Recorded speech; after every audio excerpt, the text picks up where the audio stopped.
So mga tol, kakatapos lang po ng laban sa main event sa New York, USA sa pagitan ni Edgar Berlanga versus Hamza Siras. Ang inaasahan po ng karamihan na mananalo si Edgar Berlanga sa laban na yan, kabaliktaran po ang nangyayari. Na-upset po siya ni Hamza Siras. Knockout po ang sinapit ni Berlanga mga tol sa round 5. Hindi kinaya ni Berlanga ang lakas nitong si Siras. 2 beses siyang bumagsak sa round 4. Sa pangalawang bagsak niya, nakatayo pa siya at na-save by the bell.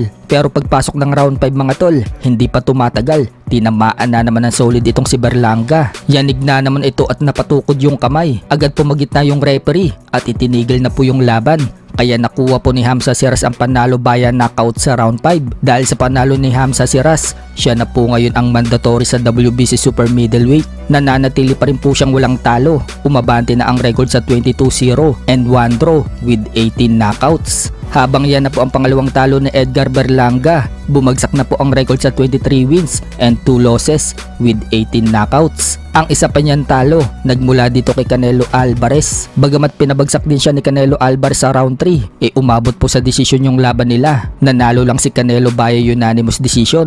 Pero pagdating kay Hamza Siras, knockout talaga ang sinapit niya. 3 beses pa siyang bumagsak. Si Hamza Siras na po ngayon ang mandatory sa belt ni Canelo Alvarez, kaya malaki ang posibilidad na makalaban din ito ni Canelo.